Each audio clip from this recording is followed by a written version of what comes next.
Français parlent aux Français. Veuillez écouter tout d'abord quelques messages personnels.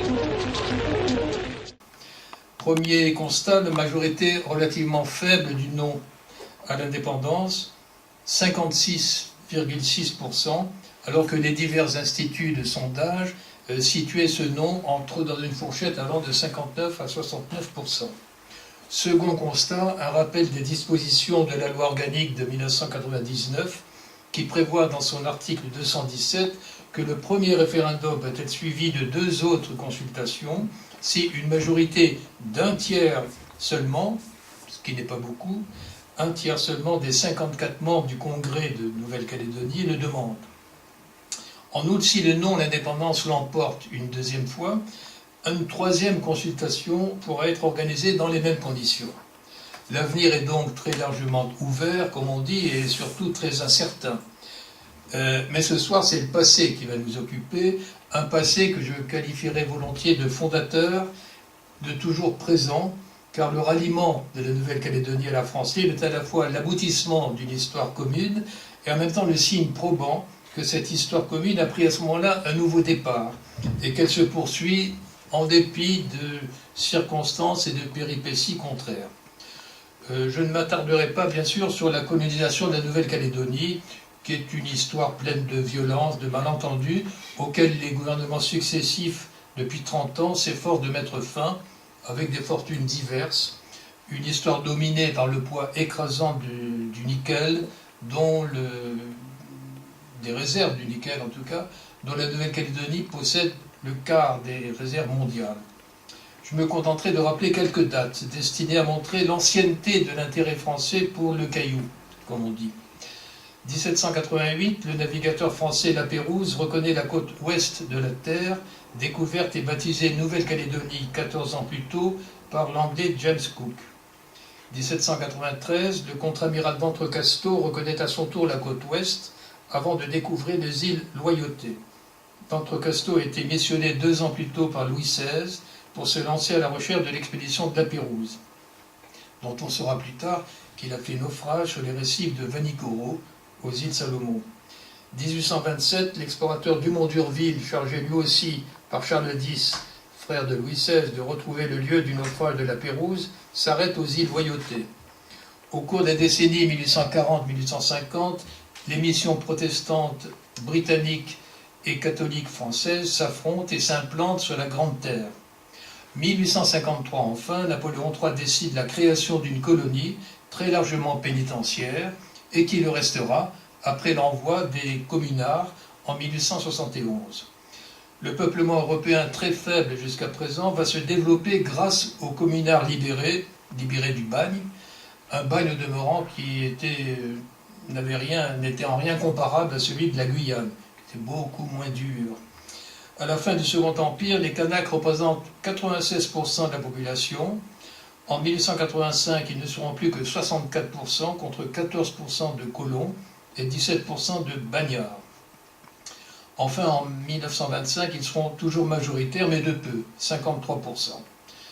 Je vous rappelle que lors du dernier recensement en 2014, les Kanaks étaient 39%, contre 27% d'Européens et 23% d'Asiatiques et d'Océaniens.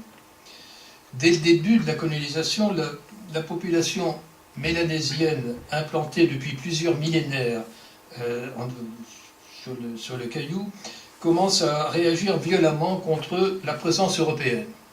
2 dates sont à retenir, parmi beaucoup d'autres, mais celles-là sont les plus importantes. 1878, la révolte d'Ataï, grand chef de Comalé, près de La Foix.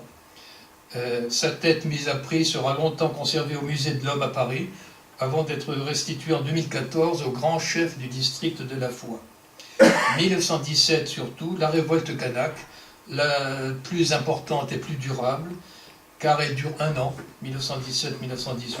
Cette fois, plusieurs tribus se soulèvent contre l'administration française, qui finit par ramener le calme, mais qui en revanche ne peut lutter contre l'essor de ce qu'il faut bien appeler un nationalisme kanak. Il est à noter que ces 2 révoltes n'expriment nullement une quelconque revendication à l'autonomie, encore moins à l'indépendance pour l'instant, mais seulement une réaction aux excès de l'administration française.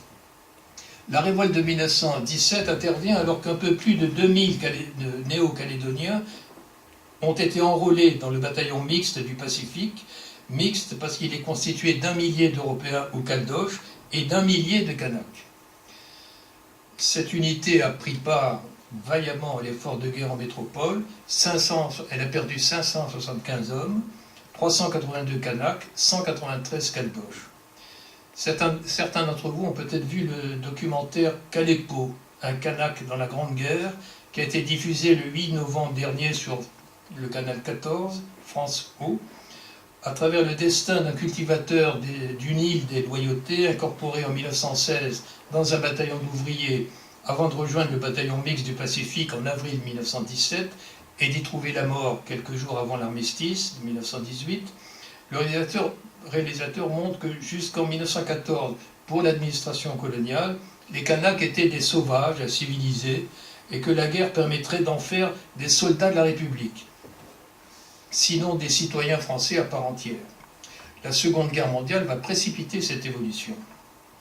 J'ai divisé mon exposé en 4 périodes. Trois périodes consacrées à la préparation du ralliement, juin, juillet, août 1940. La 4e période étant consacrée au ralliement proprement dit, et je réserve pour la fin, si toutefois vous n'avez pas pris la fuite avant, un scoop concernant Henri Soto, le haut-commissaire en Nouvelle-Calédonie qui a opéré le ralliement en 1940. Première période, mois de juin, on continue la guerre avec les Anglais. En 1939, la Nouvelle-Calédonie est officiellement peuplée de 53 000 habitants, dont 30 000 Kanaks et 18 000 Français, de plein droit. Le gouverneur René Barthes et le lieutenant-colonel Maurice Denis, commandant supérieur des troupes, proclament la mobilisation générale. Mais cette décision est symbolique. Seuls 800 hommes vont être mobilisés l'arme au pied, avec un armement des plus réduits, quelques canons, bien sûr pas de navires de guerre. Fort heureusement, dans l'immédiat, aucun danger ne menace le territoire, car le Japon et les États-Unis ne sont pas encore engagés dans le conflit. À Nouméa, nul ne doute à ce moment-là que l'armée française, qui passe pour la plus puissante du monde, ne tardera pas à l'emporter sur l'armée allemande. Aussi, malgré la suite de mauvaises nouvelles qui parviennent sur les cailloux, à partir du 15 mai 1940, l'espoir va longtemps persister d'un renversement de la situation. Hélas, un mois plus tard, le 15 juin, on doit se rendre à l'évidence, l'armée française est battue et le maréchal Pétain, chef du gouvernement à partir du 16 juin, a décidé de demander l'armistice. Dans le Pacifique, en ce temps-là, les nouvelles de l'Europe en guerre mettent un peu de temps à arriver. Bien entendu, l'appel du 18 juin, déjà peu entendu en métropole, n'a pas été connu tout de suite en Nouvelle-Calédonie. De toute façon, pour le gouverneur Georges-Marc Pélissier, qui a succédé à René Barthes le 20 octobre, aucune hésitation n'est concevable. Si l'Angleterre poursuit la guerre, il faut, proclame-t-il dès le 20 juin, continuer la lutte avec les Anglais. 4 jours plus tard, le 24 juin, alors que la nouvelle de la signature de l'armistice parvient à Nouméa, après avis du conseil privé, un organe consultatif composé de 4 civils et de 2 fonctionnaires, il annonce au Conseil général, alors le Conseil général c'est un organe plus représentatif, enfin relativement représentatif, il comprend 15 membres, mais il est élu par un corps électoral de 3500 personnes, 3500 inscrits. Le droit de vote n'est pas accordé aux Kanaks, bien sûr, il n'est pas accordé aux Bagnards, aux descendants de Bagnards, aux étrangers et bien entendu aux femmes. Le gouverneur Pélissier donc annonce au Conseil général son refus de l'armistice. Comme le souligne Paul-Marie de Lagorce, l'engagement de la Nouvelle-Calédonie dans la guerre est en quelque sorte naturel. L'île, écrit-il, se sentait instinctivement solidaire des pays voisins. L'Australie surtout, dont on a envié l'autonomie politique, la vie sociale, la richesse, et qui était si proche alors que la métropole était si lointaine. Ici, j'y ajoutera vite des considérations stratégiques. Le territoire risque en effet de se trouver menacé par la convoitise des Japonais, qui vont bientôt prendre le pied en Indochine, à la faveur de l'accord signé par l'amiral Decoux au nom de Vichy le 30 août 1940. L'invasion de la péninsule indo-chinoise par les Japonais débutera 3 semaines plus tard. Quoi qu'il en soit, le gouverneur est très largement approuvé par la population et par ses représentants. Le conseil municipal de Nouméa, plusieurs commissions municipales de l'intérieur font connaître leur accord. Ainsi, le président de la commission de Koné, Auguste Henriot, adresse le télégramme suivant au gouverneur. « Honneur vous informer qu'à la suite du communiqué annonçant la signature de l'armistice entre la France et l'Allemagne, les habitants de Koné réunis à la mairie ont tenu à vous faire savoir leur indéfectible attachement à la nation française et à vous dire qu'ils ne se considèrent nullement comme déliés des obligations et engagements pris envers nos alliés les Anglais. » Dans ces prises de position, il n'est pas fait mention du général de Gaulle. Comme le note Gilles Ragache, le mouvement qui se développait alors en Nouvelle-Calédonie était plutôt marqué par le désir de rapprochement avec l'Angleterre, avec l'Australie, et par un désir d'émancipation vis-à-vis de la métropole. Il est permis de penser que ce désir d'émancipation va laisser quelques traces. La démarche du secrétaire général du gouvernement, André Bayardel, qui fait savoir à De Gaulle le 24 juin qu'il se met à sa disposition et se déclare prêt à le rejoindre, demeure encore isolé. Alors nous avons je n'ai pas trouvé de photo d'André Bayardel. En revanche, Bayardel a été par la suite gouverneur de la côte française des Somalie et il a succédé à Félix Éboué comme gouverneur de l'Afrique équatoriale en 1944. Donc vous voyez là une sculpture assez évocatrice de ce qu'était Bayardel 4 ans après le ralliement de la Nouvelle-Calédonie. Ce même 24 juin, 5000 Calédoniens se réunissent devant le monument aux morts de Nouméa. Ils arborent drapeau français et drapeau britannique. Le président des anciens combattants, Jim Daly, prononce un discours patriotique, puis l'on se dirige vers le consulat britannique en chantant la Marseillaise. Dans la foule, un jeune homme proclame « Les Calédoniens ne failliront pas à leur devoir, que ce soit sous le chapeau des Anzac, abréviation de Australian and New Zealand Army Corps, ou sous le casque colonial. » Il s'appelle Marcel Collen, il a 28 ans, c'est un tout jeune homme, il est employé à la caisse d'épargne coloniale. Après ces démonstrations et ces déclarations, le Conseil général ne peut évidemment qu'adopter une résolution rejetant l'armistice. Cependant, dans les jours suivants, le gouverneur paraît moins assuré. Il doit en effet tenir compte d'impératifs économiques incontournables. 43% des importations de la Nouvelle-Calédonie viennent de la métropole, et la métropole lui achète la quasi-totalité de ses exportations, notamment le nickel, le copra, le cacao et le café. Rompre avec le gouvernement français, qui n'est pas encore celui de Vichy, qui est toujours celui de Bordeaux à la fin du mois de juin, c'est mettre en péril l'équilibre économique du territoire. Mais Georges Pélissier, le gouverneur, doit tenir compte d'un autre impératif tout aussi incontournable et à court terme beaucoup plus inquiétant. Il s'agit de l'initiative d'un notaire de Nouméa, Michel Vergès, voilà, que vous voyez, qui est le porte-parole de plusieurs personnalités désireuses d'obtenir une autonomie accrue du territoire par rapport à la métropole et qui exprime un sentiment très répandu chez les Caldoches, aspirant à plus d'autonomie par rapport à une métropole lointaine, trop souvent tatillonne, surtout les commerçants qui voudraient échanger librement avec l'Australie et la Nouvelle-Zélande. Maître Vergès, c'est un homme d'influence. Il est né à Nouméa en 1898. Il est auréolé d'une brillante participation à la Grande Guerre dans les rangs du 1er bataillon du Pacifique, participation qui lui a valu une croix de guerre avec 2 citations. Il a une autorité, un réseau de relations qui font de lui un personnage de premier plan dans le territoire. Et dès le 25 juin, il rédige avec 2 amis, André Prinet, chef comptable à la société Lefer, et Émile Moulédou, un manifeste appelé à faire date, qui est publié le lendemain. Le manifeste, qu'on appellera manifeste Vergès, est fondé sur 2 constats. La Nouvelle-Calédonie n'est pas représentée au Parlement de Paris, elle n'a en effet ni député ni sénateur, ce qui lui permet de considérer qu'elle n'est liée par aucun engagement pris par le Parlement ou par le gouvernement. et ce qui revient implicitement à refuser l'armistice du 22 juin. Deuxième constat, la Nouvelle-Calédonie souhaite, je cite, l'intégrité de la patrie française et veut demeurer dans l'Union française. Fin de citation. Dans cette perspective, le manifeste demande l'élection d'une assemblée, je cite encore, représentative de toute la population française calédonienne sans exception. Fin de citation.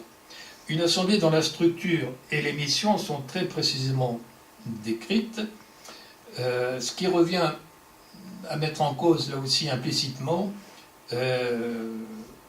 à la fois l'administration du territoire qui devrait s'ouvrir à tous les Calédoniens, y compris les Kanaks, et la légitimité du gouverneur, qui est un haut fonctionnaire souverainement nommé par Paris.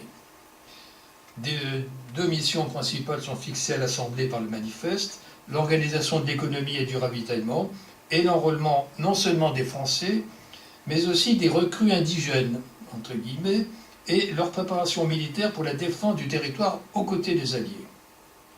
Pour le moment, il n'est encore nullement question de ralliement à De Gaulle ou à la France libre.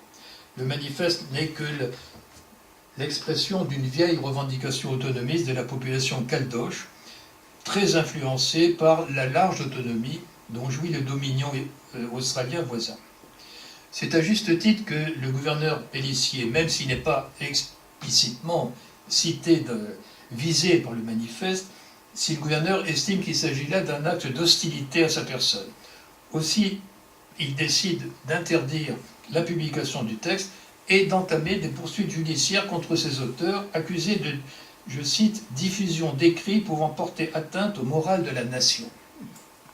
Ces poursuites demeurent bien sûr sans suite, mais le manifeste a ouvert entre Pélissier et Vergès une fracture qui ne sera jamais réduite. Le 26 juin, donc le lendemain, Pélissier pense reprendre la main en déposant une gerbe au monument aux morts et en s'écriant « Vive la France, vive l'Angleterre ». Peine perdue, dans les semaines qui suivent, Vergès et ses amis vont multiplier les contacts, les réunions, d'abord en petit comité à Nouméa, puis dans l'intérieur. L'accueil est favorable, ils vont recueillir 1500 signatures, faisant ainsi du manifeste une véritable pétition que le gouverneur ne sera plus en mesure d'étouffer. Dans les derniers jours de juin, des nouvelles arrivent d'autres territoires français. Ainsi, le général Catroux, gouverneur général de l'Indochine, avant que Decoux le remplace, annonce que, quoi qu'il arrive, il conservera l'Indochine à la France. Mais le 22 juillet, il sera limogé par Vichy et remplacé par l'amiral Decoux. En Océanie, aux Nouvelles Hébrides, la poursuite de la guerre aux côtés des Anglais est à l'ordre du jour. En outre, les broussards, ce qu'on appelle les broussards, c'est-à-dire les colons de la Grande Terre, et les descendants des bagnards qui vivent de culture et d'élevage, les broussards commencent à réagir. Il devient de plus en plus fréquent de les entendre proclamer « De Gaulle a raison ». On a enfin eu connaissance de l'appel et la décision de l'ancien sous-secrétaire d'État à la guerre de lever une armée de volontaires. Deuxième période, gaulliste contre vichiste, acte 1. Mois de juillet 1940. Pélissier, les nouvelles de France confortent les points de vue en présence. Les partisans de la lutte aux côtés des Anglais, du ralliement à De Gaulle, se préparent à frapper un grand coup à l'occasion de la célébration de la fête nationale. Tandis que le gouverneur, les conseillers généraux et une majorité de notables prennent acte de l'instauration de l'État français à Vichy, sans toutefois se rallier ouvertement au nouveau gouvernement. C'est ainsi que Pélissier annonce qu'il n'organisera aucune cérémonie officielle pour le 14 juillet, mais qu'il ne s'opposera pas au dépôt d'une gerbe au monument aux morts. Il revient à Marcel Collen et à ses amis, parmi lesquels Roger Gervolino, que vous voyez là. Gervolino, c'est un descendant de Bagnard qui s'engagera dans le bataillon du Pacifique et qui sera le premier député de la Nouvelle-Calédonie à la Constituante en 1945. Gervolino, Louis Boisserie, Jean Gadoffre, Charles Chatelain, on les surnomme vite les 5 mousquetaires. Il revient donc à Collen et à ses amis d'organiser cette cérémonie en liaison avec les anciens combattants. Au matin du 14 juillet, un cortège se forme devant la mairie. Voilà, vous voyez. drapeau anglais, drapeau français, et se dirige vers le monument aux morts. On y arrive. 2 gerbes sont déposées, l'une au nom des anciens combattants, l'autre au nom de la jeunesse calédonienne. Au terme de la minute de silence rituel, Marcel Collen prononce un petit discours qui s'achève par ces mots: « Nous voulons montrer notre désir de continuer la lutte aux côtés de la Grande-Bretagne. Vive le général de Gaulle, chef suprême des armées françaises libres. Vive la Nouvelle-Calédonie, vive l'Angleterre. » Puis le cortège se dirige vers le consulat britannique. Cette fois, l'attentisme du gouverneur Pélissier est très sérieusement ébranlé. Son chef de cabinet, le géographe Nicolas Ratzel, qui est chef du service topographique du territoire, a rejoint le groupe Vergès. Plusieurs conseillers généraux hésitent, demandent la convocation de leur assemblée, du Conseil général. Et au cours de la réunion du Conseil général qui a lieu le 22 juillet, les points de vue s'affrontent. Le gouverneur ne peut éviter, 4 jours plus tard, qu'une majorité de conseillers se prononce en faveur du manifeste Vergès et demande l'organisation d'un référendum. Mais il n'est toujours pas question du ralliement de Gaulle. De toute façon, c'en est trop pour Pélissier.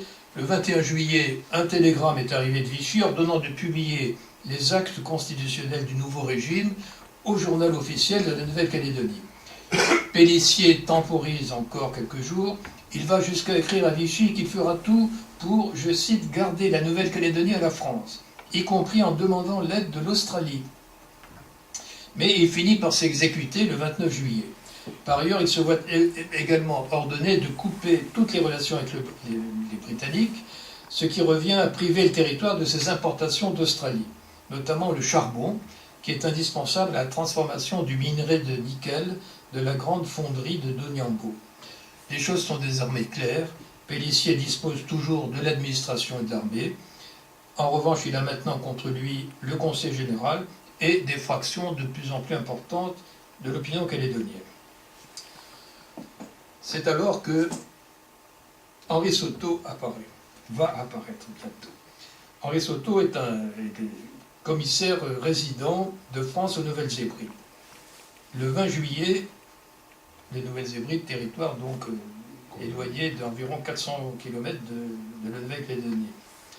Le 20 juillet, veille du jour où le télégramme de Vichy arrive à Nouméa, Henri Soto proclame le ralliement de la France libre. C'est de ce petit territoire qui est peuplé d'à peine 1 millier de Français et administré par la France et par la Grande-Bretagne dans le cadre d'un condominium. Et je voudrais, madame, saluer la mémoire du compagnon Benjamin Favreau, qui fut à la fin des années 50, lui aussi commissaire résident de la France dans ce condominium des Nouvelles-Hébrides. Dans les derniers jours de juin, il avait réuni les 400 Français de Port-Vila et il leur avait déclaré que la Grande-Bretagne restait en guerre et que les Nouvelles-Hébrides devaient prendre part au combat. Une majorité l'avait approuvé. Henri Soto, comme vous le voyez, c'est le prototype du fonctionnaire colonial. Il est rondouillard, bon vivant, il est doté d'une belle part de bacchante. Il est né à Bourbonne-les-Bains en 1885, il a débuté comme commis des affaires indigènes avant d'occuper divers postes au Dahomey, à Saint-Pierre-et-Miquelon, en Océanie, puis il a été nommé commissaire résident aux Nouvelles-Hébrides en 1933. C'est un modèle d'honnêteté, de rigueur, de compétence. Toutefois, comme aucun homme public ne peut plaire à tout le monde, il est parfois surnommé le petit roi.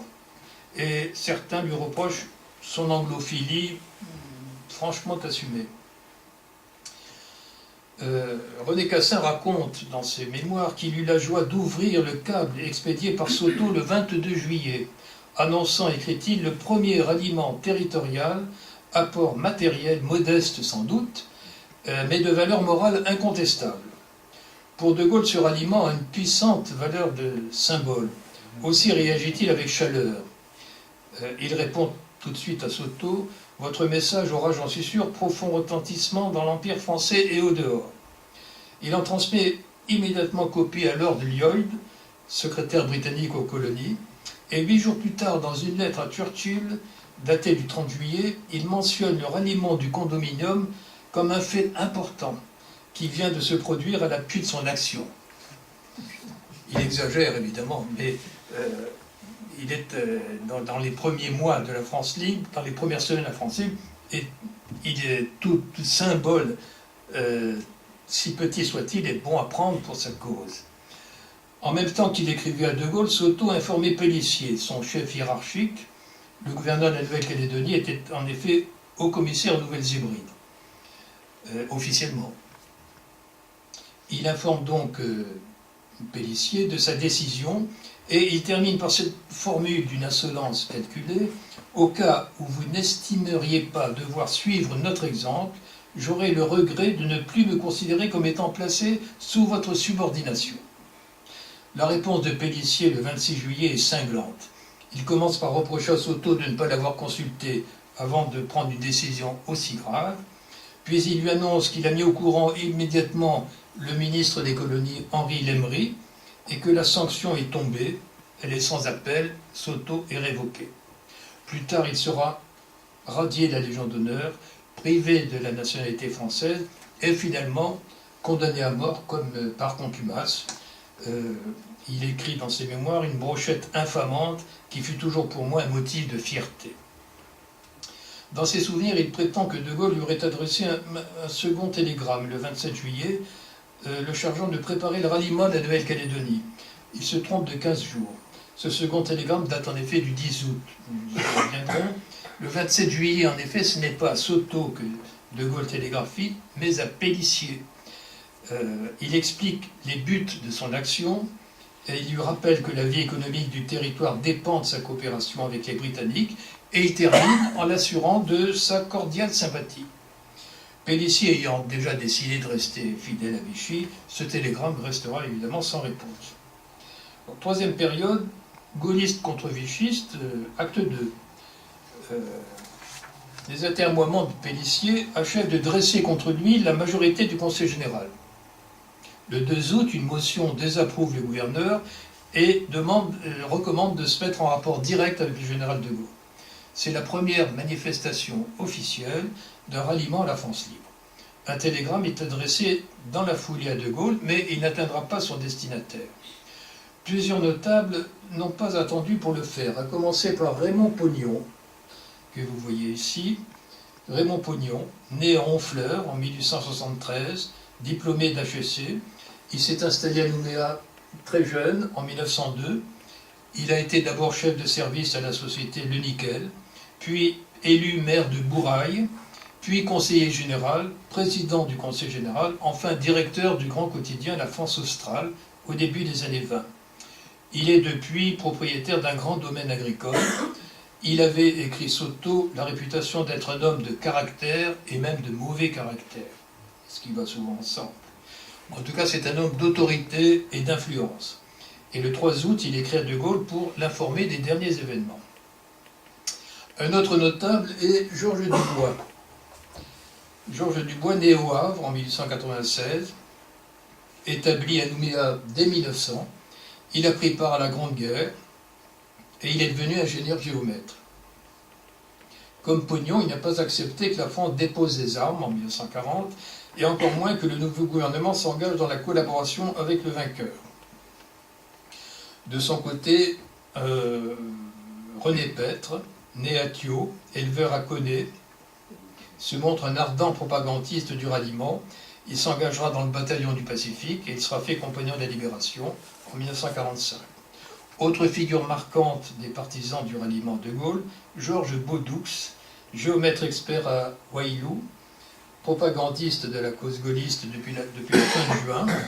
Le 9 juillet, il a fait paraître un article dans le bulletin du commerce en faveur du ralliement. Quelques jours plus tard, il a écrit à De Gaulle pour solliciter l'honneur de s'engager dans son armée, mais il n'a pas reçu de réponse. Cette lettre confiée au consul britannique à Nouméa s'est probablement perdue. Il a suivi avec intérêt l'initiative de Vergès, mais il a vite reproché à ce texte de ne pas faire mention de l'appel à De Gaulle. Le 5 août, il a eu l'idée de faire fabriquer par sa femme, ses enfants et quelques amis un drapeau tricolore pourvu d'une croix de Lorraine et de le hisser à son mât de TSF. Nous avions le cœur gai, léger, écrit-il. Nous étions contents d'être des Français libres dans une colonie qui n'était pas ralliée, accompagnés des bravos de la famille. Le drapeau français à la croix de Lorraine rouge flotta sur la Nouvelle-Calédonie. Ce fut sans doute le premier. Dans la foulée, 10 jours plus tard, Beaudoux et son ami Pierre Pentier rédigent un texte sous la forme d'une pétition des Broussards aux autorités. Ce texte demande la formation d'un comité national destiné à gouverner le territoire et en se mettant aux ordres du général de Gaulle. La pétition circule, elle est bien accueillie par les Broussards, elle apparaît à beaucoup comme une réplique au manifeste Vergès qui, je vous le rappelle, n'évoquait pas le ralliement à de Gaulle. Le 17 août, Beaudoux écrit à Pierre-Joseph Vergès, un colon arrivé sur le Caillou en 1897, qui était vice-président de la Chambre d'agriculture, président de la commission municipale de la foi, et l'un des plus virulents adversaires de Pélissier au Conseil général. Il demande à Vergès de prendre la tête du mouvement. D'autres pétitions circulent parmi les Broussards. Toutes récusent le manifeste de Michel Vergès et réclament un franc et loyal ralliement à de Gaulle. Le gouverneur est conscient de l'ampleur qu'est en train de prendre le mouvement, mais il s'accroche. Dans son entourage, 2 hommes, le lieutenant-colonel Maurice Denis et le secrétaire général du gouvernement Bayardel, voient avec inquiétude approcher le moment où il faudra recourir à la force, car les esprits s'échauffent de jour en jour. Le 19 août, Bayardel assure à Pélissier « On veut votre départ. Si vous n'avez pas l'intention de céder, je pense qu'avant longtemps, vous serez amené fatalement à faire appel à la force. » Bayardel est convaincu qu'il faudra même instaurer l'état de siège. Pélissier en convient, mais il place tous ses espoirs dans l'arrivée à Nouméa, prévue pour le 23 août, de l'aviso Dumont d'Urville, envoyé par Vichy, venant de Tahiti, et commandé par le capitaine de vaisseau Pierre-Gabriel Toussaint de Kièvrecourt. Pour être, comme beaucoup d'officiers de marine fidèles au gouvernement de Vichy, Kièvrecourt n'en est pas moins lucide. Dès son arrivée, il ne peut que constater que la population de Nouméa est, je cite, presque entièrement acquise au mouvement de Gaulle. Dans un rapport à l'amiral Darlan, ministre de la Marine, il écrit « L'attitude nette du Dumont d'Urville, fidèle au gouvernement français, a d'abord causé de la déception, puis très vite une hostilité croissante. Nous n'avons constaté aucun retournement lié à notre présence, au contraire, les colons de la Brousse forment l'élément le plus redoutable parce que possédant chacun un arsenal d'armes de guerre servant à la chasse aux cerfs. Et ils entraînent derrière eux les Kanaks faciles à fanatiser. » Mais ce rapport contient surtout un accablant réquisitoire contre Pélissier. Kièvrecourt dénonce son impopularité, sa politique, je cite, sa politique équivoque, sans fermeté, n'ordonnant l'exécution des mesures prescrites par le ministre des colonies que dans la mesure où elle ne contrecarrait pas l'opinion de ses administrés. Aujourd'hui, les attaques contre sa personne se font de plus en plus violentes, la fièvre monte et il se laisse visiblement aller, il paraît fatigué, ne réagit plus, on dirait qu'il attend le dénouement d'une situation qu'il sent irrémédiablement compromise. Il paraît de plus en plus évident que ce dénouement est proche. Le 21 août, la veuve d'un notaire de Cogny, Madame Léo Hagen, propose la création d'un comité de Gaulle. Il semble d'emblée évident que le principal animateur de ce comité sera Raymond Pognon. 4 jours plus tard, le comité prend position pour le ralliement à de Gaulle. Et cette initiative fait immédiatement des émules. À Nouméa, Vergès, non pas Vergès mais Vergès, se prononce à son tour pour le ralliement à de Gaulle. Le 23 août, en même temps que le Dumont d'Urville, arrive à Nouméa un représentant du gouvernement australien chargé d'étudier le renforcement de la coopération entre le Dominion et le Caillou, car le bruit court que Hitler aurait demandé au Japon d'obtenir une position privilégiée aux Nouvelles-Hébrides et en Nouvelle-Calédonie. Pour autant, les Australiens ne veulent surtout pas ce qu'ils appellent une révolution locale ou le renversement de l'administration française en Nouvelle-Calédonie par des extrémistes. car cette révolution locale les obligerait à intervenir. Et ils prescrivent, je cite, « Dans tous les cas, nous sollicitons publiquement le maintien du statu quo et ne faisons rien pour modifier la situation actuelle. La meilleure solution nous paraît-elle d'avoir une administration invoquant une allégeance formelle à Vichy, mais montrant de la sympathie pour les demandes de la population pour continuer l'effort de guerre, c'est-à-dire coopérer avec les Alliés aussi loin que possible. Vous devez agir pour amener les dirigeants du mouvement local à accepter ce point de vue non seulement dans leur intérêt, mais aussi dans le nôtre. » C'était évidemment faire preuve de peu de réalisme. Et ce point de vue changera une fois le ralliement à l'offensive accompli.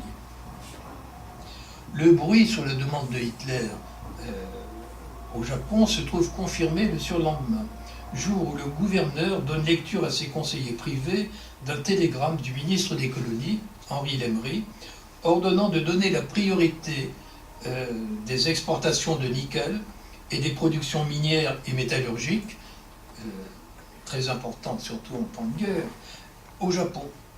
En outre, Lemery annonce la venue de travailleurs entre guillemets, sikhs, travailleurs japonais sur le territoire qui pourraient préluder à une occupation déguisée. Cette menace ne peut que renforcer l'inquiétude et le mécontentement de la population.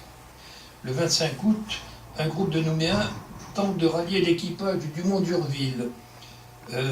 Kievrecourt réplique instantanément par un ordre du jour dénonçant des agitateurs sans scrupules qui vivent à créer la division entre les Français, des traîtres qui méritent le poteau et dont le but, assure-t-il péremptoirement, est l'annexion pure, simple et définitive de la Calédonie à l'Australie. La tentative de ralliement tourne court, mais son échec ne peut qu'accroître la nervosité en ville et inciter le Conseil général à réclamer le 26 août le départ du gouverneur. Pélissier n'a plus dès lors qu'une issue, démissionner et laisser la place à Maurice Denis, lieutenant-colonel Maurice Denis, nommé par Vichy gouverneur le 29 août. Il sera donc gouverneur et en même temps il cumulera le commandement des troupes. À Bayardel qui lui demande s'il accepte la charge, Denis répond « Je suis un soldat, je n'ai qu'à obéir ». En attendant, cumulant les fonctions de gouverneur et de commandant des troupes, il doit se faire obéir de tous, civils et militaires. Le départ de Pélissier calme les esprits. On croit même percevoir une sorte de détente. Les dirigeants du mouvement gaulliste, en effet, ne tirent pas de conclusion très pessimiste d'un fidèle de Vichy, dont la première décision est d'interdire pourtant les rassemblements. Il parle à la radio, il demande le concours de tous, mais manifestement il n'est pas écouté, et de toute façon on ne lui accorde pas plus d'un mois. La veille 28 août, De Gaulle a accusé réception de la lettre de Pognon, du 3 août. Il lui a demandé de constituer immédiatement un comité comprenant la majorité favorable du Conseil général. Il lui a également demandé de se mettre en rapport avec Soto. Sur mon intervention, précise-t-il, Grande-Bretagne assure aide économique et administrative aux colonies qui se rallient à moi comme chef des Français libres. Pour lui, les choses se présentent sous les meilleurs auspices. Avec Churchill, il connaît une véritable lune de miel, selon le mot de Jean-Louis Crémieux-Briac. En Afrique noire, la France libre a vécu ses trois glorieuses, les 26, 27 et 28 août, 4 territoires, Tchad, Congo, Cameroun ou Bangui-Chari, l'ont rallié sans aucune effusion de sang, et l'on est fondé à penser que ce n'est qu'un début. Quatrième période, alors là, c'est la période du ralliement. Le 10 août, Soto a donc envoyé un long télégramme à De Gaulle a envoyé un long télégramme à Soto. Il lui confirme d'abord qu'il le reconnaît comme commissaire résident Nouvelles-Hébrides, malgré sa destitution par Vichy, puis il lui demande des volontaires, des précisions sur le nombre de volontaires du condominium prêts à le rejoindre. Et il lui annonce que l'Angleterre est disposée à fournir toute son aide financière. Et il conclut « Suis vivement intéressé par situation en Nouvelle-Calédonie, vous demande d'agir autant que vous pourrez pour décider la Nouvelle-Calédonie à adopter même attitude que vous au besoin. Vous demande d'envisager votre substitution à haut-commissaire Nouméa. » 2 semaines plus tard, dans un nouveau télégramme à Soto, il prend acte que la population du Caillou est prête à se rallier à lui, et il donne le feu vert à l'opération. Il écrit « Je vous demande de vous rendre à Nouméa et de vous substituer au gouvernement pour opérer le ralliement en vous appuyant sur la colonie elle-même qui le désire. » Il a obtenu qu'un navire de guerre britannique transporte Soto de Port Vila à Nouméa. À Nouméa, Soto se prépare, mais sans précipitation. Il écoute chaque soir les émissions de Radio Nouméa, qui donnent un large écho aux impatiences de la population et aux tergiversations du gouverneur. Il est également informé de l'évolution des signataires du manifeste. De ce côté-là, les choses se sont éclaircies. Vergès, Dubois, Ratzel ont rejoint le comité de Gaulle, qui bénéficie également du renfort de Marcel Collen, Roger Gervolino et de leurs amis. Ce retournement s'explique par le fait que la revendication autonomiste passe au second plan devant les pressions de Vichy et surtout devant la menace japonaise. Les relations avec Londres sont assurées par le consulat britannique à Nouméa et le comité décide d'envoyer à Port Vila un cotre arborant le pavillon tricolore à Croix de Lorraine, commandé par le capitaine Louis Houssard, un Nouméen de 34 ans, proche de Vergès, qui arrive à Port Vila le 8 septembre. Le 11, Soto envoie à De Gaulle un télégramme pour lui annoncer que le fruit était mûr et que le cotre allait lui permettre de débarquer à Nouméa dès que le général en donnerait l'ordre. La réponse envoyée le même jour lui parvient le surlendemain. Elle tient en une phrase « J'approuve votre plan et vous confirme que vous devez déclencher au plus tôt le ralliement de la Nouvelle-Calédonie. » La veille, De Gaulle a demandé à l'intendant militaire Edmond Mansart, qu'il vient de nommer gouverneur de Tahiti, de prendre contact avec, je cite, Soto, haut commissaire pour le Pacifique. Comme vous le voyez, dans son esprit, l'opération, avant même qu'elle ait commencé, l'opération est déjà terminée. Il est vrai que pour la France libre, l'heure est à l'optimisme. Tahiti a rallié le 3 septembre, les comptoirs de l'Inde ont suivi le 9. On dit que une propagande gaulliste est active sur le petit archipel de Saint-Pierre et Miquelon. Par ailleurs, le 31 août, De Gaulle s'est embarqué à bord du Western Land pour rallier l'Afrique occidentale, fidèle à Vichy. Dès qu'il reçoit la réponse de De Gaulle, Soto demande à Houssard de se tenir prêt à lever l'ancre dans la nuit.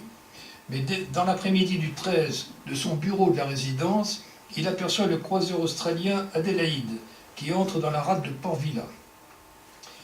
Peu après, le commissaire résident britannique le prévient que le commandant de l'Adélaïde demande à le voir. Le capitaine Showers lui déclare qu'il a reçu de l'amirauté britannique l'ordre de le conduire à Nouméa. Mais il est convenu que Soto n'embarquera pas sur l'Adélaïde pour ne pas donner prise à la propagande vichiste, faisant de lui une créature des Anglais. Il prendra place avec Houssard à bord du pétrolier norvégien Norden, attendu à Port Vila le lendemain. Je rappelle que la Norvège était neutre dans le conflit. Les deux navires feront route de conserve vers Nouméa. Dans la soirée du 16 septembre, après avoir pris congé du commissaire résident britannique, mais sans faire aucun adieu à ses collaborateurs pour que le secret de l'opération soit préservé, Soto monte à bord du Norden en compagnie de Houssard. Tous, Anglais et Français, écrit-il, avions à cœur l'espoir de sauver la Nouvelle-Calédonie de la honte de la collaboration et de l'éventualité d'une occupation japonaise. Dès le début de septembre, Raymond Pognon, Michel Vergès et leurs amis ont redoublé d'activité. Des émissaires sont envoyés dans les grandes villes de l'intérieur et suscitent des comités qui se forment en quelques jours. Comité pour le ralliement de la colonie à la France libre, comité de la France libre, comité pour aider à la libération de la France, et j'en passe. Dans le rapport sur les événements de septembre qu'il rédigera dès octobre 40, André Bayardel parle d'un mouvement puissant qui se développe avec une rapidité inouïe. Paradoxalement, le gouverneur Denis ne s'y oppose pas. Au contraire, il paraît encourager ces entreprises, sans doute avec l'arrière-pensée que leur caractère privé empêchera d'adopter une position officielle. C'est compté, évidemment, sans les appels au ralliement à De Gaulle qui se multiplient dans tous les centres de l'intérieur. Denis, en revanche, rejette catégoriquement la demande d'un référendum formulé par Vergès et ses amis. Paradoxalement aussi, mais cette fois dans l'autre sens, il n'y a pas de manifestation de rue, pas d'émeute. L'agitation se limite au seul comité et au seul groupement. Le plus grand calme paraît régner, note encore Bayardel. On sent une attente de quelque chose qui se prépare dans le plus grand secret. Brusquement, le 7 septembre, alors que Soto s'apprête à quitter Port-Vila, un bruit commence à se répandre à Nouméa. Investi par De Gaulle des fonctions de gouverneur de la Nouvelle-Calédonie, Soto arrivera à Nouméa le 23 ou le 24 septembre. Arriverait à Nouméa le 23 ou le 24, jour anniversaire de la prise de position du Caillou par la France. Ce matin-là, Denis lance à Bayardel: « Êtes-vous au courant de tous ces bobards concernant l'arrivée de M. Soto ?» Sans attendre la réponse, il ajoute: « Vous pouvez dire que s'il prenait fantaisie au rebelle Soto de mettre le pied en Calédonie, son affaire serait rapidement réglée, ainsi que celle de tous ceux qui l'aideraient. » Présents lors de cet entretien, deux des proches conseillers de Denis précisent que l'affaire se réglera à coups de mitrailleuses. Kievrecourt, lui aussi présent, se montre plus réservé. Il demande ce qui se passera si un bateau français rallié à De Gaulle se présente en rade de Nouméa. La réponse du gouverneur fuse: « Je vous donnerai l'ordre de tirer. » Ici, j'ouvre une parenthèse. Nul ne se doute qu'à ce moment-là que Kievrecourt n'aurait fait aucune difficulté pour exécuter cet ordre. Mais pour la petite histoire, je signale que Muselier, le chef des forces navales françaises libres, avait décidé de le remplacer par son second, ce qui lui avait valu de recevoir ce télégramme de la part du commandant, officier en second, état-major et équipage du Dumont d'Urville: stop, merde, stop. 2 ans plus tard, l'amiral de Laborde, commandant l'escadre de Toulon, répondra à l'amiral Darlan, qui depuis Alger lui demandait de rallier la haute mer: reportez-vous à la réponse de Kievrecourt à Muselier en 1940. Refermons la parenthèse. Je pourrais également ajouter qu'on retrouvera Toussaint de Kievrecourt à bord d'un navire qui participera au débarquement en Provence, donc dans les rangs alliés. L'histoire aura passé. Refermons la parenthèse donc. Ce même jour, le 16 septembre, le comité de Gaulle, présidé par Vergès, lance un manifeste où l'on peut lire: « L'heure est venue de montrer ce que nous voulons et ce que nous sommes capables de faire pour prendre les destinées du pays entre nos mains.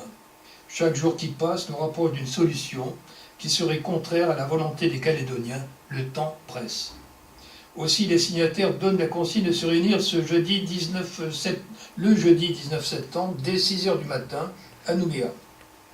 Cette date, assure-t-il, sera un jour historique dans les annales du pays. Le manifeste est signé par Vergès, Prinet et Loulédou.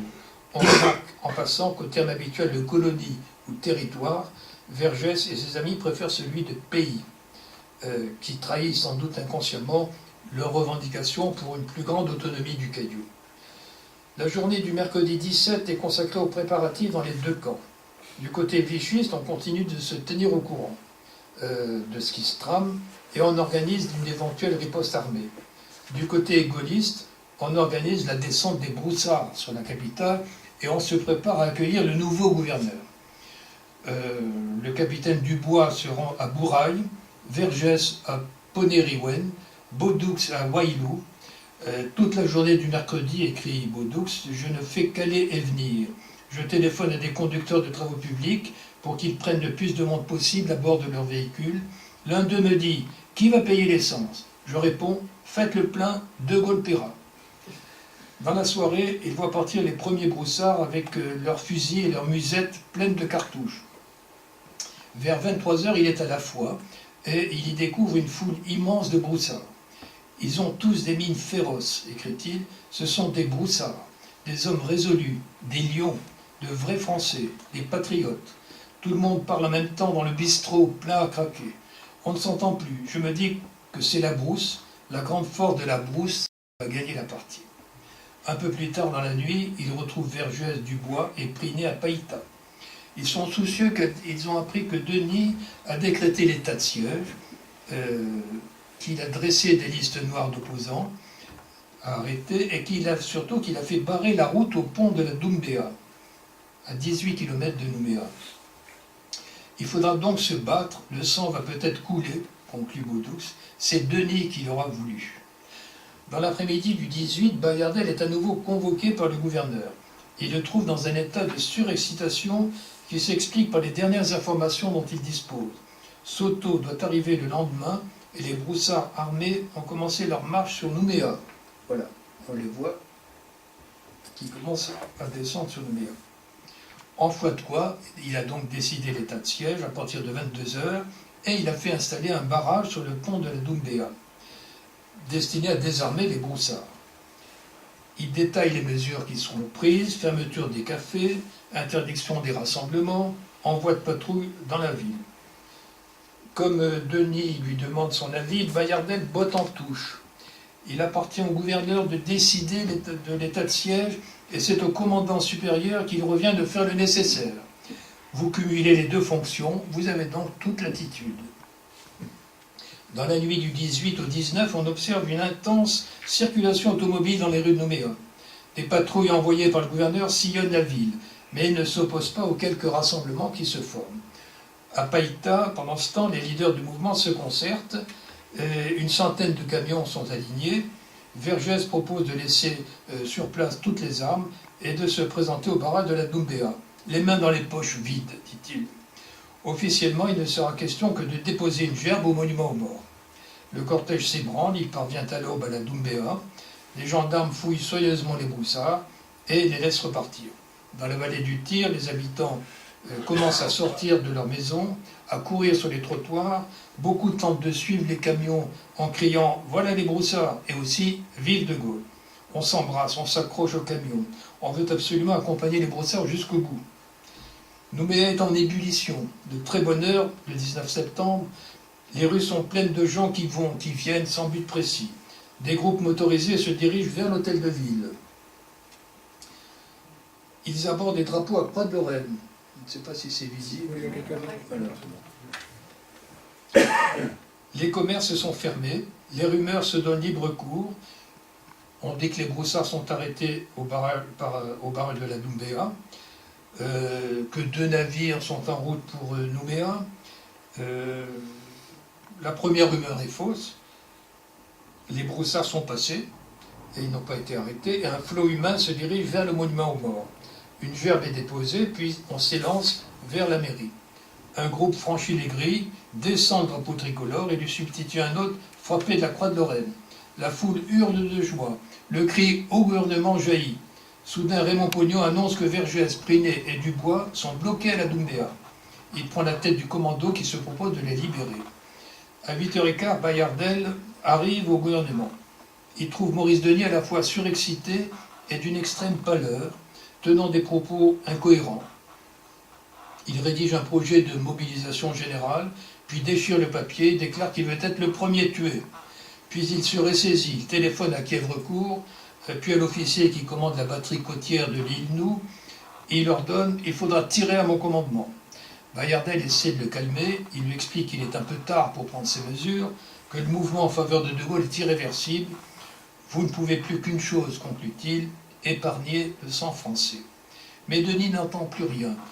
On apprendra plus tard qu'il avait justement l'intention de faire couler le sang, du moins celui d'Henri Soto, qu'il avait imaginé de faire traduire devant un conseil de guerre, improvisé à bord du Mont d'Urville, chargé de condamner à mort le traître et de le passer par les armes sur le champ.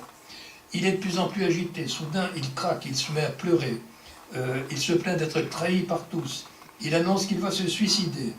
Bayardel tente de le réconforter, il lui propose de se retirer à l'hôtel du commandement supérieur et en tant que secrétaire général, Bayardel, lui, assurera l'intérim du gouvernement. Denis refuse, il est 10h30, Bayardel, un peu découragé, s'en va. Entre-temps, Pognon et son groupe sont arrivés à la Doumbéa. Vous retenez Dubois, Vergès et Prinet, lance-t-il au lieutenant Raymond Perrault, qui commande les forces du barrage. Où sont-ils? Le jeune officier ne se démonte pas. Pognon insiste, je suis Raymond Pognon. Pognon, vous êtes sur la liste des gens arrêtés, je vous arrête. Immédiatement, Pognon est entouré par des gendarmes et des soldats, baïonnettes au fusil. Baudux, qui fait partie du commando, proteste hautement. La foule crie « Pognon est arrêté ». La bousculade devient vite générale. Perrault s'interpose. « Attendez, ne poussez pas comme ça. Lâchez Pognon ou on vous tue tous », lui réplique-t-on.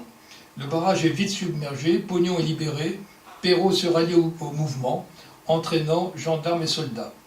Il ne se doute sûrement pas qu'il va s'engager dans le bataillon du Pacifique, qu'il va participer à tous les combats de la première DFL jusqu'en Provence, où il sera tué le 23 août 1944 et qu'il sera reconnu comme un compagnon de la libération.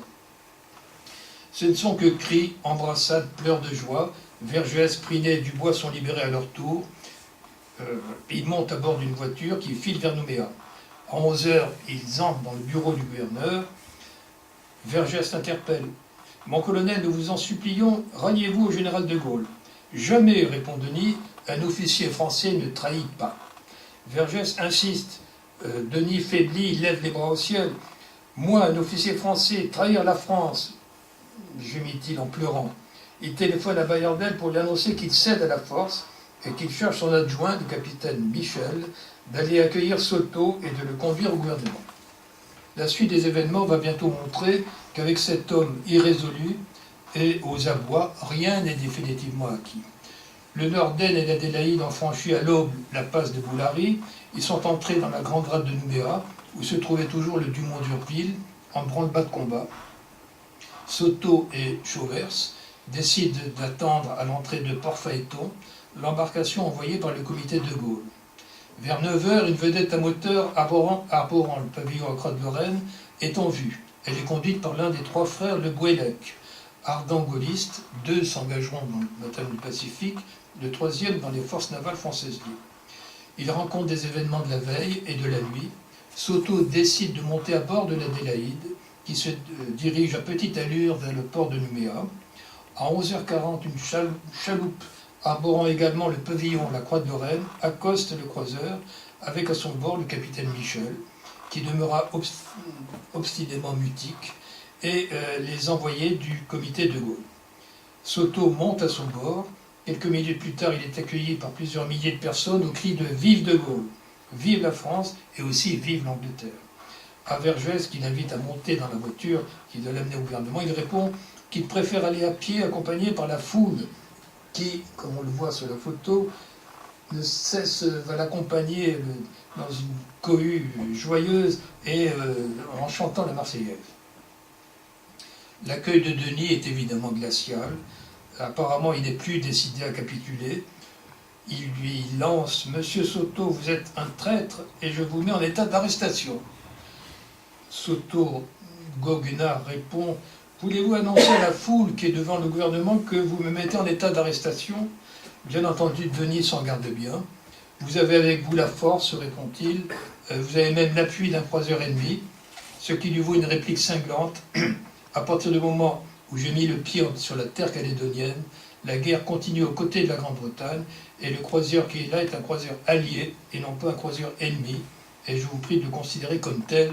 Autrement, il pourrait vous en cuire. » Il ajoute qu'il n'est pas là pour discuter, mais pour prendre possession du gouvernement, au nom du général de Gaulle, et il demande à Denis de lui céder la place. Denis refuse et déclare qu'il ne cédera qu'à la force. Soto lui laisse une dernière chance, il est 2h moins 20. Je reviendrai à 2h avec la force. Il sort du bureau du gouverneur, il se rend à une fenêtre du premier étage donnant sur la place du gouvernement, pour y lire à la population la proclamation du ralliement du territoire à la France libre qu'il a rédigée sur le Norden. Après quoi il annonce que Denis veut le mettre en état d'arrestation comme traître. Un cri lui répond « Nous allons le pendre à la grille du parc ». À 14h, Soto est de retour dans le bureau du gouverneur, accompagné des membres du comité de Gaulle. Il trouve Denis jaune de frayeur car il a entendu le cri de la foule, disposé enfin à céder. Il demande à sortir par l'escalier de service et par les jardins pour échapper au châtiment qui lui est réservé. Soto lui demande de rentrer chez lui et de n'en plus bouger. Mais le soir même, il sera toutefois envoyé en résidence obligatoire à la fois, car entre-temps, Soto a appris qu'il continuait à faire de l'obstruction. Point de besoin de passation des pouvoirs, constate Bayardel. Soto se rend ensuite au monument aux morts, encadré par Vergès et Prinet, on les voit, et il y proclame officiellement le ralliement à la France libre. Voilà. Je le vois lire ce texte. À 17 h, il convoque Bayardel et les chefs des services civils pour leur demander s'il peut compter sur leur loyauté. 2 réfractaires seront internés à l'îlot Fraissinet. Le soir même, le Pierre Loti, un paquebot des messageries maritimes, est réquisitionné pour les fonctionnaires civils et militaires demandant à être rapatriés conformément aux instructions du général de Gaulle. La journée du 19 septembre, écrit Soto, s'achevait donc sur le succès complet de l'opération projetée par le général de Gaulle et, selon ses recommandations, sans la moindre effusion de sang. Après les Nouvelles Hébrides, après les 4 territoires de l'AEF, après les établissements français de l'Océanie, après les comptoirs français de l'Inde, la Nouvelle-Calédonie devenait ainsi le 8e morceau de l'Empire à rallier la France libre. Le lendemain, De Gaulle adresse à Soto ce télégramme. « Veuillez exprimer à la population calédonienne mes félicitations les plus chaleureuses pour la fermeté et l'enthousiasme avec laquelle elle a manifesté son désir de redresser l'honneur et de continuer la lutte jusqu'à la victoire côte à côte avec nos alliés britanniques. » À bord du Westernland, en route pour Dakar, De Gaulle est optimiste.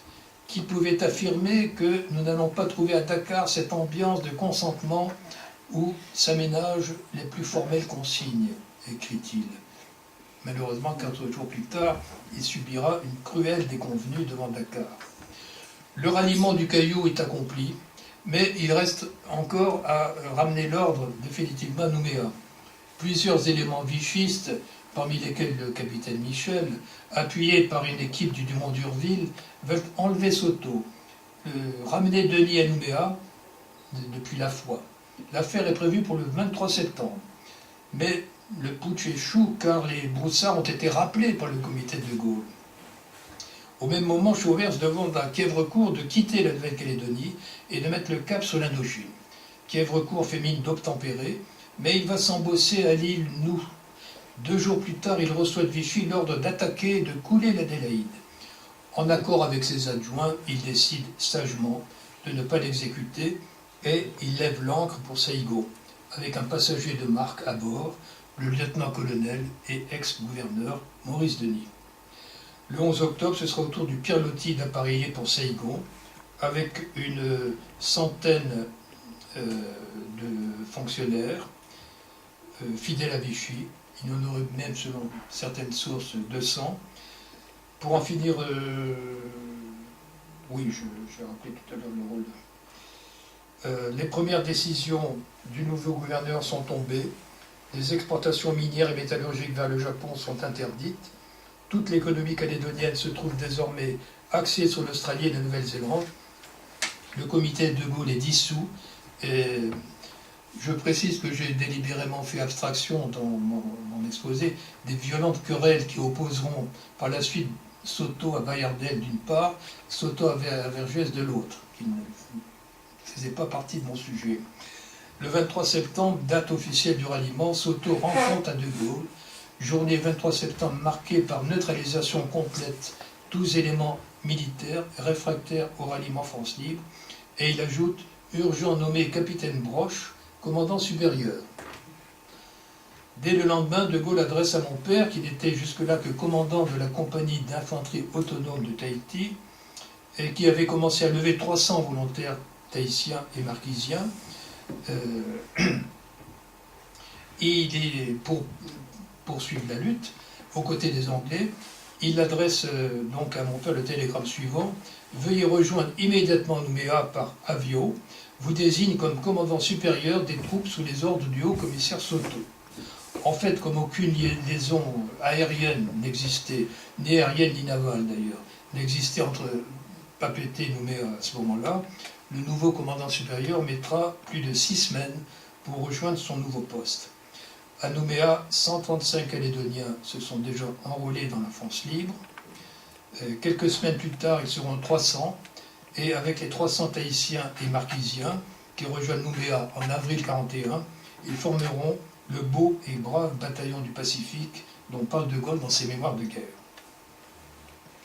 Le ralliement est appuyé par le chef, le ralliement qui n'a mis en jeu jusqu'à présent que la population caldoche, est néanmoins appuyé par le chef de Bourail, Vincent Bouquet, et par le grand chef de Marais, l'une des loyautés, Henri Nesline.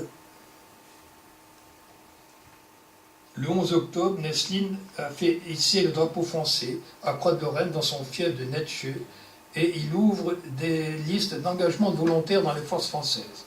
5 jours plus tard, il lance à la radio un appel aux autres chefs coutumiers. Il écrit ceci: « D'un regard clair et avec fierté, les indigènes de la Nouvelle-Calédonie libre doivent accourir aux côtés du général de Gaulle pour défendre l'honneur du drapeau tricolore qui représente l'esprit de la liberté et de la justice, avant de débarquer à Nouméa à la fin novembre avec 80 volontaires de Marais. » Le 31 octobre, le chef Nesline, qui est, je vous le signale, le père de l'un des dirigeants du mouvement indépendantiste kanak, Nidoïch Nesline, qui est mort il y a quelque temps de dire. Le chef Nesline écrit au général de Gaulle: « J'ai lancé un appel à tous les indigènes de la Nouvelle-Calédonie. Notre couleur et notre langue ne sont pas françaises, mais notre cœur l'est. Ces indigènes, tous français de cœur, restent profondément attachés à la mère patrie. Je vous demande de donner l'assurance qu'en reconnaissance de notre geste et le sacrifice de la vie de ceux qui là-bas vont sûrement tomber, qu'il nous soit donné la faculté d'accéder au titre de citoyen français. » Le ralliement est également appuyé par plusieurs anciens combattants de la Grande Guerre et par de nombreux travailleurs kanaks, dont plusieurs vont caillasser le Dumont-d'Urville. Le capitaine Dubois entreprend de sillonner l'archipel en vue d'obtenir des engagements. L'information sur la campagne de recrutement, écrit l'historien Ismet Purtovitch, se diffuse par l'intermédiaire de la radio et du journal jusque dans les tribus, où les lettrés relaient l'info. L'enrôlement des Kanaks volontaires est précédé d'une cérémonie de déclaration de guerre par les autorités coutumières. En effet, leur cadre de référence étant la coutume, il leur est nécessaire de déclarer formellement la guerre à l'Allemagne. En tout, 1/5 de la population kanak de 18 à 45 ans sera incorporée, soit 1400 personnes, dont 800 sur la Grande Terre et 600 sur les loyautés. Ils serviront comme guides professionnels ou comme auxiliaires dans les FNFL, dans les unités australiennes et plus tard dans l'armée américaine pour défendre le territoire contre une éventuelle attaque japonaise. En outre, 624 Kanaks s'engageront dans la milice créée par Georges Dubois dans le même but. Le 1er août 1941, Henri Soto sera reconnu comme un compagnon de la libération. Avec lui, d'autres acteurs du ralliement seront distingués: Raymond Pognon, Michel Vergès, Georges Dubois, tous les trois par décret du 11 février 1942, Marcel Collen, 29 mars 1943, Raymond Perrault, 20 novembre 1944, René Petre, 16 octobre 1945. Tous avaient été condamnés à mort par le tribunal permanent de Saïgon le 5 février 1942, ainsi qu'environ 140 acteurs du ralliement, parmi lesquels Prinet, Moulédou, Baudoux, Madame Hagen et le chef Nesline. Ainsi s'achève l'histoire de la Nouvelle-Calédonie et la France libre, du ralliement de la Nouvelle-Calédonie et la France libre. Les événements qui suivent ouvrent un autre chapitre, marqué principalement par le débarquement des Américains sur le Caillou et par l'affrontement sans merci entre Henri Soto et Georges Thierry d'Argentlieu. Mais ceci est une autre histoire. Alors si je n'ai pas été trop long, est-ce qu'il y a place pour le scoop dont je vous ai parlé tout à l'heure en commençant? Ce scoop est une confidence que m'a faite Madame Soto, la veuve d'Henri Soto, lors de mon séjour à Nouméa en novembre 1968. Je dis que c'est un scoop parce que ça ne figure nulle part, mais je le raconte à titre anecdotique. Soto a été nommé gouverneur de Lubangui-Chari en septembre 1942, après son rappel à Londres. À Bangui, il avait rencontré une Nouméenne, Paulette Giraud, qu'il avait épousée en seconde noces. Revenu à Nouméa à la fin de 1946, il avait été accueilli triomphalement avant d'être élu maire de Nouméa en mai 1947, et il était resté jusqu'en 1953. Il était mort 10 ans plus tard. Après avoir été limogé le 29 avril 1942 et remplacé par l'amiral Thierry d'Argentlieu, qu'il avait fait brièvement arrêter, et donc, il a donc été rappelé à Londres et embarqué le 7 mai à bord de la Viso Chevreuil. Après un voyage épique via la Nouvelle-Zélande, le canal de Panama, Washington, New York, il a embarqué le 7 juillet à Montréal à bord d'un bombardier britannique qui l'a amené à Glasgow, d'où il a pu rejoindre Londres en train dans la soirée du 9 juillet.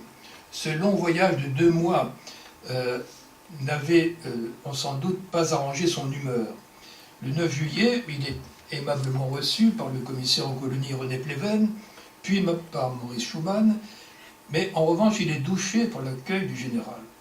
De Gaulle se répand en propos cassants sur la population calédonienne, en particulier sur Georges Dubois, qui, il est vrai, à la tête de la milice calédonienne qu'il commande, s'est violemment opposé à Dargentlieu.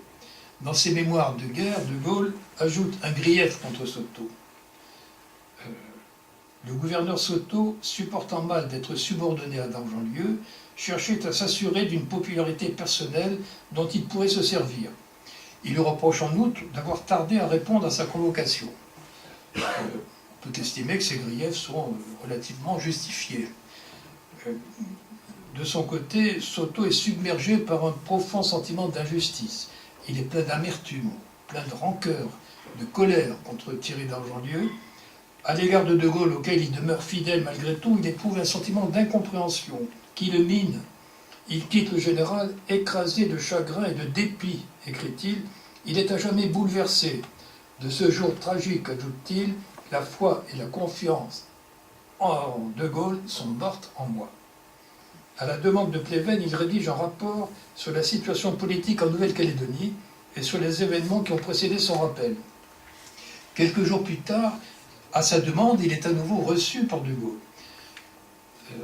Comme il demande à De Gaulle s'il a lu son rapport, il s'attire cette réponse « Oui, mais c'est un son de cloche et il y en a un autre. » « Mais quel autre, mon général? Dites-le-moi, je vous prie. » De Gaulle reste évasif. « Nous verrons cela plus tard. » Soto est furieux.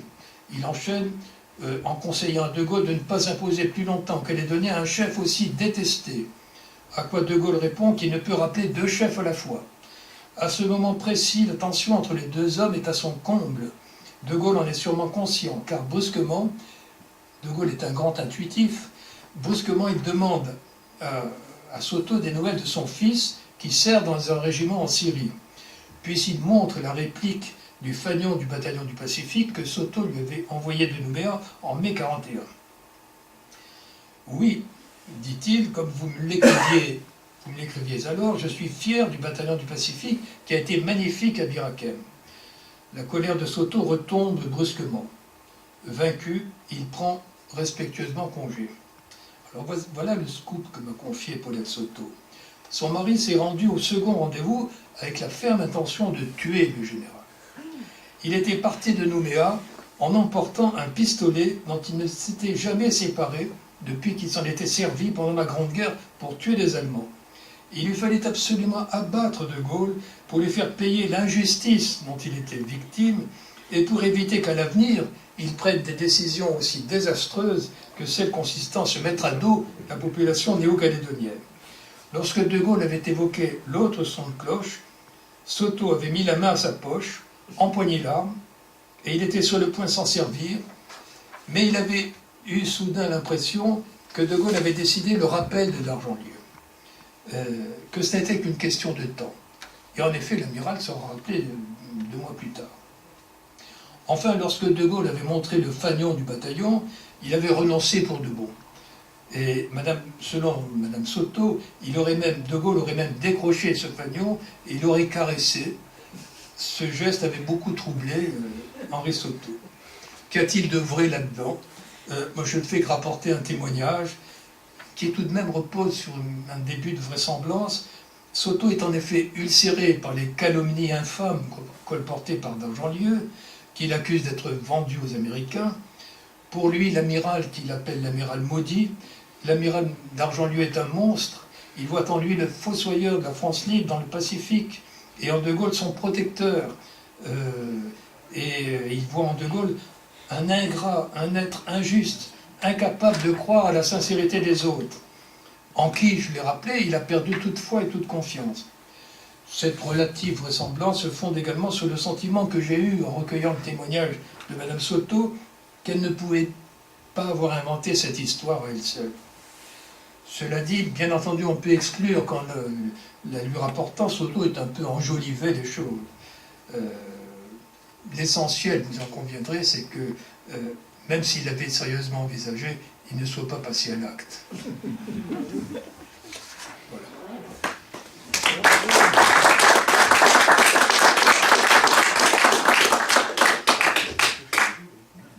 Merci beaucoup d'ores et déjà donc, à François Broche pour cette passionnante, précise, vraiment documentée conférence. Et puis le scoop que n'a pas manqué de relever notre historien Sylvain et les historiens qui sont dans la salle évidemment. Et pour le coup c'était un scoop. Alors la deuxième partie, si vous le souhaitez bien sûr, il est possible de poser des questions, de revenir, de pouvoir également faire quelques remarques, si vous le souhaitez, à François Broche. Dans le panorama du territoire, tu n'as pas du tout parlé des Kabyles. Non, c'est vrai. Je ne peux pas, je suis déjà assez long, je ne pouvais pas être exhaustif à ce point. Mais comment ont-ils réagi, eux? Parce qu'ils étaient là pas vraiment de leur plein gré. Non, mais comme les bagnards, et Oui. c'était devenu des caldoches à part entière. Hein. Les Kabyles ont continué à les identifier par leur nom, Oui. mais ils appartenaient à la population caldoche. Il y avait les Kanaks, les caldoches et les oreilles. Les caldoches et les oreilles, les oreilles sont les métropolitains qui sont de passage. Les caldoches et les oreilles ne se vivent pas en bonne harmonie. Je pense que ça doit continuer.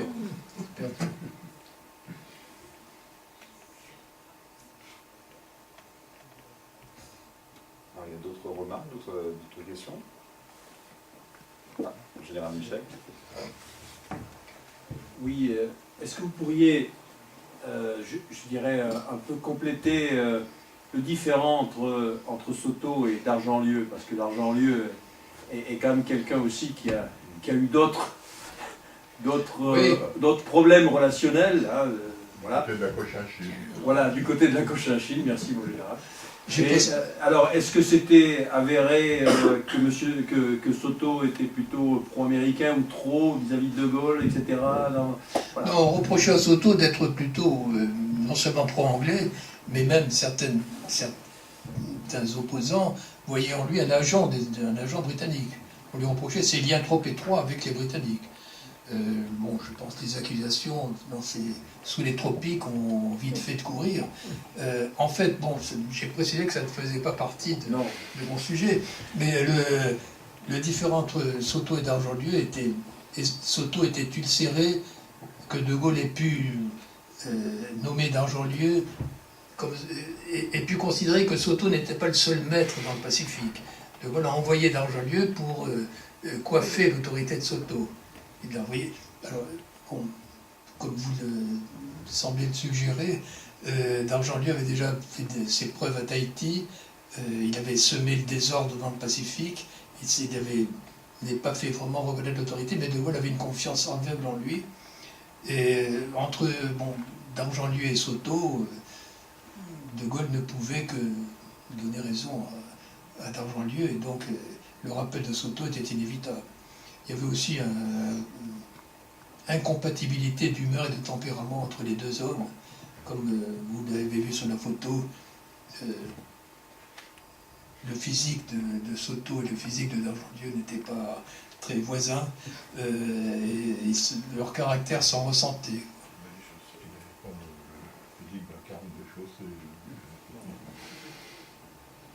J'entends des murmures. Non, je disais que Soto n'avait pas le physique d'un carme déchaussé. Non.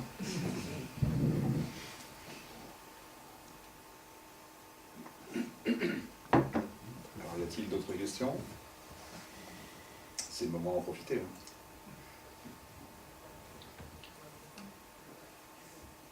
Non, c'est... Allez François, je vais t'embêter un peu. J'ai l'habitude. Les nouvelles hébrides ne sont pas les premiers. Alors, le domaine français de Sainte-Hélène, il y a l'extraterritorialité, c'est rallié avant. Et c'est vrai. Combien de divisions? C'est comme le pape. Je pense que je ne veux pas sous-estimer l'importance du ralliement de Sainte-Hélène, mais je pense qu'il a été totalement ignoré, alors que les Nouvelles Hébrides, totalement ignoré dans l'univers français libre. Oui. Alors que les Nouvelles Hébrides, comme je l'ai cité, a bénéficié immédiatement d'une publicité. Mais je dirais qu'il y a une similitude entre les deux, c'est qu'ils n'avaient guère le choix de toute façon. Oui.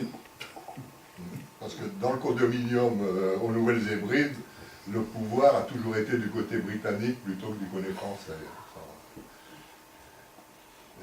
Ça n'a pas changé jusqu'à ce que ça devienne le Vanuatu.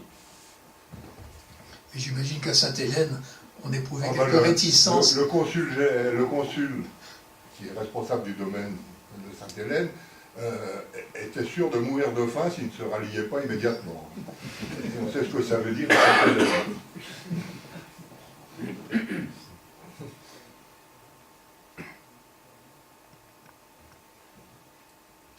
Il y avait eu BIM. Qui avait le premier bataillon du Pacifique, avait rallié De Gaulle le 25 août en Égypte, en Égypte.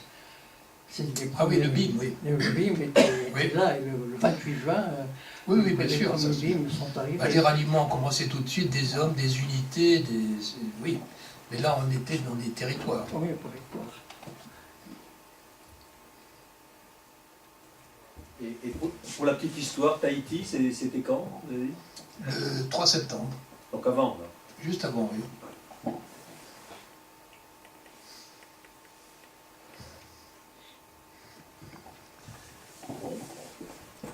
Merci Sylvain. Voilà. Donc c'est vrai que les questions sont peu nombreuses, mais c'est que l'exposé était brillant. Voilà, alors on va remercier très chaleureusement encore notre historien, notre conférencier François Broche, en l'applaudissant bien fort.